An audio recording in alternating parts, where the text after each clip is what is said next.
നിയമസഭാ മണ്ഡലത്തിൽ അവിടെ ഒരു പ്രാവശ്യം BJP ജയിച്ചു. BJPക്ക് ജയിച്ചപ്പോൾ എന്താ സ്ഥിതി? BJPക്ക് ജയിക്കാൻ കഴിഞ്ഞപ്പോൾ കോൺഗ്രസിന് 29,000 വോട്ടാണ് കുറഞ്ഞത്. ഒറ്റ മണ്ഡലത്തിൽ 13,000 വോട്ടാണ് കിട്ടിയത്. കെട്ടിവെച്ച കാശ് കിട്ടിയില്ല കോൺഗ്രസിന്. എന്ന് പറഞ്ഞാൽ കോൺഗ്രസ് എന്ന് പറഞ്ഞാൽ UDFന് കെട്ടിവെച്ച കാശ് കിട്ടിയില്ല. അവിടെ രാജഗോപാലൻ ജയിച്ചു. എവിടെ കോൺഗ്രസിന്റെ സഹായം BJPക്ക് ലഭിക്കുന്നോ അവിടെയാണ് അവർ ജയിച്ചത്. 2 പ്രാവശ്യം ജയിച്ചു. ഒരു അസംബ്ലിയിലും ജയിച്ചു, ഒരു പാർലമെന്റിലും ജയിച്ചു. രണ്ടും കോൺഗ്രസും അതുപോലെ തന്നെ BJPയും തമ്മിലുള്ള ഡീലിന്റെ ഭാഗമായിട്ടാണ്. അത് മറച്ചു വെക്കാൻ കഴിഞ്ഞ തദ്ദേശ സ്വയംഭരണ സ്ഥാപനങ്ങളുടെ തെരഞ്ഞെടുപ്പിൽ അതിന് മറ്റത്തൂർ നമുക്ക് അനുഭവം ഉണ്ടല്ലോ. തൃശ്ശൂരല്ലേ ജയിച്ചു വന്ന മുഴുവൻ കോൺഗ്രസിന്റെ പ്രതിനിധികളും BJP ആയിട്ട് മാറിപ്പോകുന്ന സ്ഥിതി ഉണ്ടായല്ലോ. വിവിധ സംസ്ഥാനങ്ങൾ മുമ്പുണ്ടായിട്ടുണ്ട്. അതുപോലെയല്ലേ ഇവിടെ ഉണ്ടായത്. തിരുവനന്തപുരം കോർപ്പറേഷൻ ജയിക്കാൻ വേണ്ടി അവർ 41 സ്ഥലത്താണ് വോട്ട് ചെയ്ത് കൊടുത്തത്. 41 കോൺഗ്രസ് 41 സ്ഥലത്ത് കൌൺസിലർമാർ 3ാം സ്ഥാനത്തേക്ക് പോയി. 1000-ൽ കുറവ് വോട്ട് മാത്രമേ കിട്ടിയിട്ടുള്ളൂ. വലിയ രീതിയിലുള്ള പരാജയപ്പെട്ടു. കോൺഗ്രസ്സുകാർ ജയിക്കാൻ വേണ്ടിയിട്ട് 21 സ്ഥലത്ത് BJPക്കാരും വോട്ട് ചെയ്ത് കൊടുത്തു. 62 സ്ഥലം ഒറ്റ ഒരു കോർപ്പറേഷനിൽ. ഇങ്ങനെ നിരവധി പഞ്ചായത്തുകൾ. ഞാനതിൻ്റെ ഒന്നും വിശദീകരണത്തിലേക്ക് കടക്കാൻ ഉദ്ദേശിക്കുന്നില്ല. അപ്പോൾ ഡീലുണ്ടാക്കുന്നത് ആരാണെന്ന് വളരെ വ്യക്തമാണ്. അത് കഴിഞ്ഞപ്പോഴാണ് SDPIയുമായി ബന്ധപ്പെട്ട കാര്യം ചർച്ച ചെയ്യാൻ തുടങ്ങിയത്. ഇവിടെ വർഗീയതയ്ക്കെതിരായ നിലപാട് സ്വീകരിക്കുന്നുവെന്നാണ് പുരപ്പുറത്ത് കയറിയിട്ട് VD സതീശൻ പറഞ്ഞുകൊണ്ടിരിക്കുന്നത്. VD സതീശനോടും അവർക്ക് വേണ്ടി പറയുന്ന മാധ്യമങ്ങളോടും ഞാനൊരു ചോദ്യം ചോദിക്കുക. ഞങ്ങൾ എന്ന് പറഞ്ഞാൽ ജമാഅത്തെ ഇസ്ലാമി, വെൽഫെയർ പാർട്ടി കേരളത്തിലുടനീളം UDFന് പിന്തുണ നൽകുന്നു എന്ന് പറഞ്ഞിട്ട് 2 ആഴ്ചയായി. എന്തേ ചർച്ച ചെയ്യാത്തത്? എന്തേ വോട്ട് വേണ്ടെന്ന് പറയാത്തത്? വർഗീയവാദികളുടെ വോട്ട് വേണ്ടെന്ന് പറയാത്തത്? അപ്പോൾ നിങ്ങൾക്ക് എന്തും ചെയ്യാം. ഏത് തലം വരെയും വർഗീയവാദികളെ കൂട്ടാം. ലോകത്താകെ തന്നെ ഇസ്ലാം രാഷ്ട്രമല്ല ലോകം വേണം എന്ന് പറയുന്നവരാണ് ജമാഅത്തെ ഇസ്ലാമി.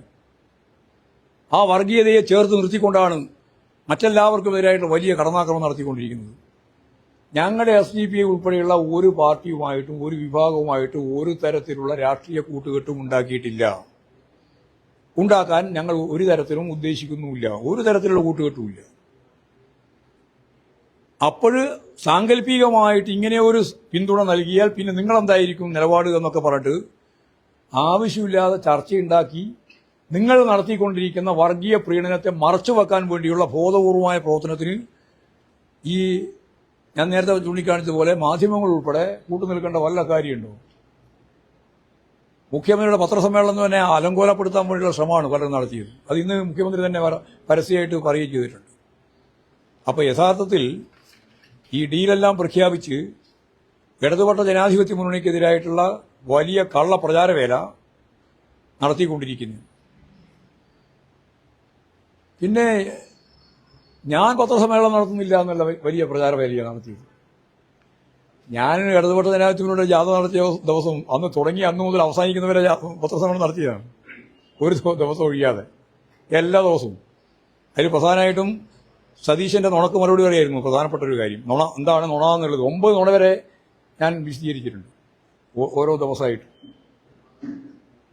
ഇപ്പോഴ് പത്രസമ്മേളനം ഞാൻ നേരത്തെ പറഞ്ഞ പോലെയാണ്. പത്രസമ്മേളനം നല്ലല്ലോ നമ്മുടെ പ്രധാനപ്പെട്ട പണി.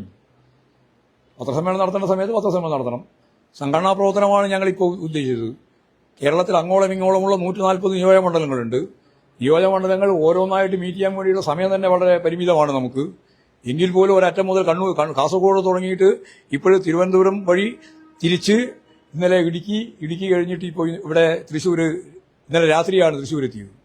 ഇനി ഇന്ന് കോഴിക്കോട് പോകും. കോഴിക്കോട് കണ്ണൂരോടുകൂടി കമ്മിറ്റികളുടെ മിക്കവാറും അവസാനിക്കും. അങ്ങനെ കമ്മിറ്റികളുടെ യോഗം ചേർന്നുകൊണ്ടിരിക്കുന്ന പശ്ചാത്തലത്തിൽ പത്രസമ്മേളനത്തിലല്ല ഞാൻ ഊന്നൽ കൊടുത്തിട്ടുള്ളത്.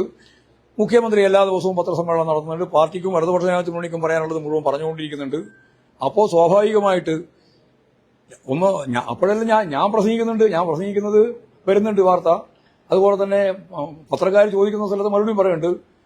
പക്ഷേ ഞാൻ പ്രസംഗിക്കുന്നില്ല, പത്രസമ്മേളനം നടത്തുന്നില്ല എന്നുള്ള വാർത്ത തന്നെ ചില മാധ്യമങ്ങൾ ഇപ്പോഴും പടച്ചുവിട്ട് കൊടുക്കുകയാണ്.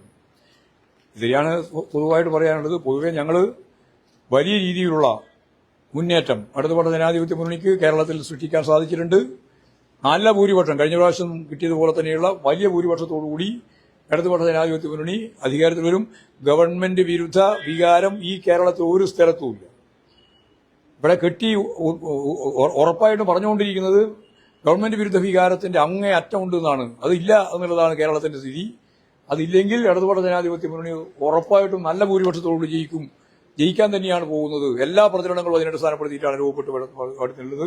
നല്ല രീതിയിൽ കേരളത്തിലുടനീളം ഇടതുപക്ഷ ജനാധിപത്യ മുന്നണി എല്ലാ മണ്ഡലങ്ങളിലും, ഞാൻ നേരത്തെ പറഞ്ഞ പോലെ ഞങ്ങൾ ഒരിക്കലും ജയിക്കില്ല എന്ന് പ്രതീക്ഷിക്കുന്ന മണ്ഡലങ്ങൾ ഉൾപ്പെടെ തൃശൂർ ജില്ലയിൽ ഉൾപ്പെടെ ജയിക്കാൻ സാധ്യതയുണ്ട് എന്നുള്ളതാണ് നമ്മുടെ മുമ്പിലുള്ള ഒരവസ്ഥ. ഇതാണ് പൊതുവായിട്ട് പറയാനുള്ളത്.